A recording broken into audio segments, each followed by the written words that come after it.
Merci, Monsieur le Président.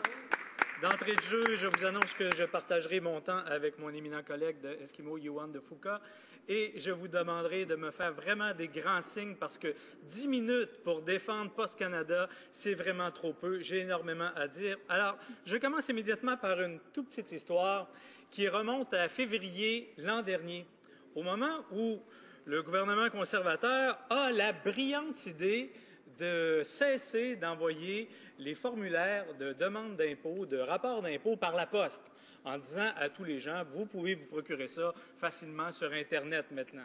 Or, un de mes concitoyens, non-voyant, a un peu de difficulté à trouver le formulaire sur Internet et se rend, malgré son handicap, au comptoir postal le plus proche de chez lui, qui ne relève plus directement de Post Canada, parce que voilà un des nombreux bureaux de poste qu'on a fermés pour ouvrir des comptoirs, soit dans des pharmacies, dans des dépanneurs ou dans des commerces de toutes sortes, pour se faire dire, après plusieurs minutes de marche avec difficulté en plein mois de février, comme on le connaît, désolé, on n'a plus de rapport d'impôt. Alors, je me suis improvisé facteur, l'instant de quelques moments, question d'aller chercher un rapport d'impôt dans un bureau de poste qui existait encore à Trois-Rivières et aller le lui livrer.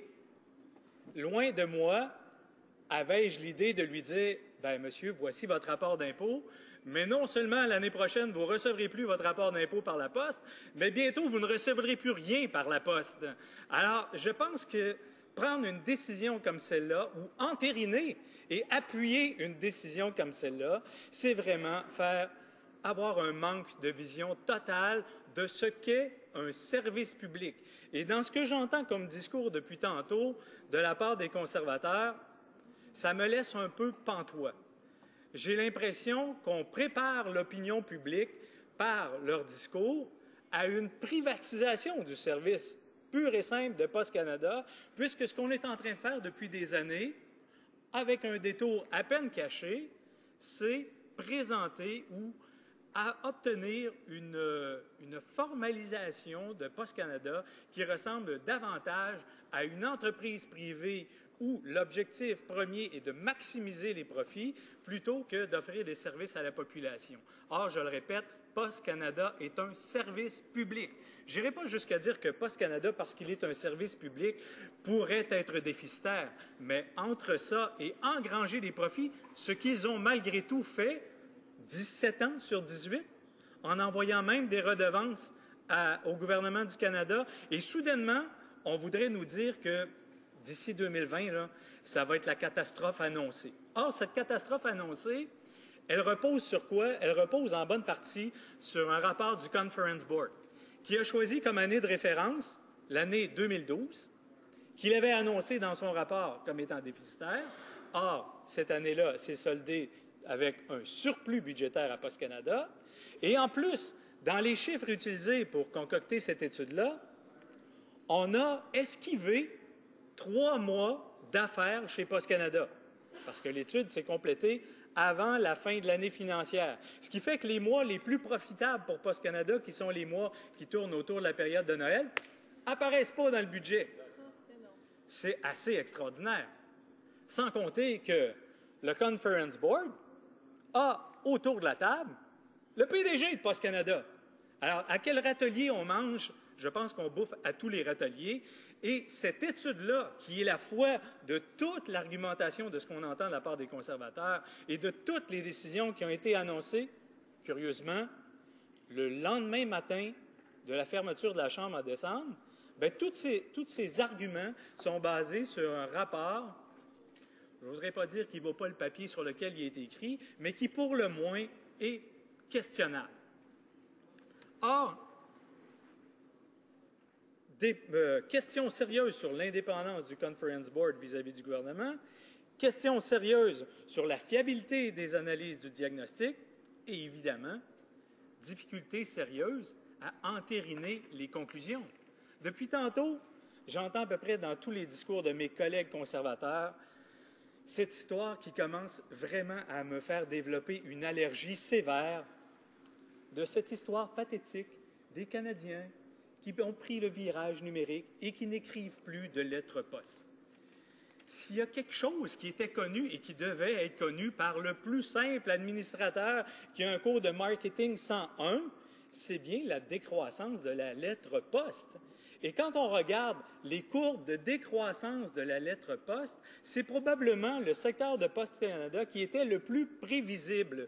Ça veut dire que n'importe quel administrateur de premier rang, pas ceux qu'on paye à 10 millions par année, n'importe quel administrateur de premier rang serait en mesure de prévoir le manque de revenus à gagner par le déclin de la Poste. Mais il y a une limite, là. Ça ne va pas décliner jusqu'à zéro. Alors, on n'est pas loin d'avoir atteint le plancher du déclin de la lettre poste.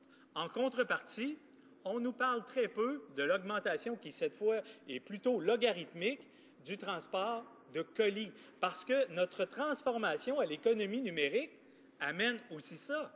Si les gens s'écrivent de plus en plus par courriel, les gens magasinent de plus en plus en ligne. Et ça nécessite des envois de colis. Bien sûr, au moment de se faire envoyer un colis, on peut choisir la compagnie qui va nous envoyer le colis à la maison ou dans un centre le plus près de chez nous. Est-ce que vous connaissez une compagnie privée qui fait affaire au Canada et qui livre des colis, qui a un réseau de distribution aussi important et aussi largement répandu, tant en milieu rural qu'en milieu urbain, que Poste Canada? Encore une fois, il me semble que ça ne prend pas un troisième cycle en marketing pour savoir qu'il y a là un secteur à développer et que le réseau de Poste Canada, au lieu d'être une dépense, est une force, un fer de lance pour une transformation à apporter au service de Poste Canada. Mais dans ce même rapport du Conference Board, qu'est-ce qu'on nous propose? Un rapport des années 70.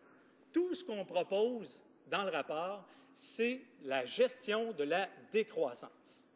Est-ce là une vision acceptable pour des gestionnaires qui sont payés à fort prix de nous présenter et de vouloir nous faire gober que Poste Canada, la seule issue qui lui reste, c'est maintenant de gérer la décroissance?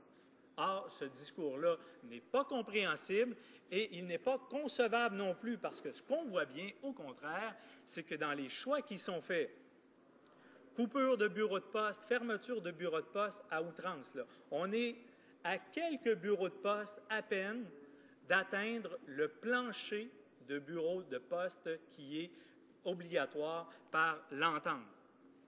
Après, j'imagine qu'on va renégocier pour encore trouver un nouveau moyen de fermer des bureaux de poste. Qu'est-ce que ça veut dire, ça, sinon que l'on prépare le terrain tranquillement à présenter un portrait de Poste Canada qui puisse être le portrait d'une entreprise privée profitable qui génère des profits suffisamment considérables pour intéresser un investisseur privé à prendre possession de Poste Canada, une fois qu'on se sera débarrassé, évidemment, de tout ce qui pourrait être un peu plus lourd.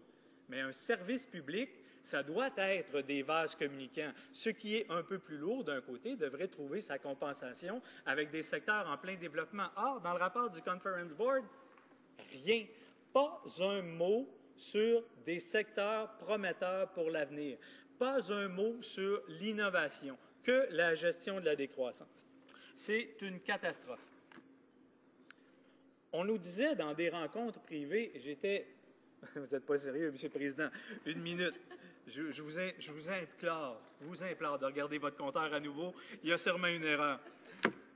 On nous avait dit, non, c'est vrai, alors je m'arrêterai, mais il y aura tant et tant à dire que je me profiterai des questions lors du débat pour essayer d'amener sur le terrain les sujets que je n'ai pas le temps de traiter. Je suis donc très surpris de constater l'obstination des dirigeants de Poste Canada. À les entendre, à juger de leurs résultats, il n'y a aucune solution possible, ce qui est tout à fait faux. Méfions-nous de la privatisation. Poste Canada est non seulement un service public, mais un joyau pour les Canadiens. Et je m'arrête là parce que j'ai encore trop à dire. Merci, M. le Président. Questions et commentaires? Questions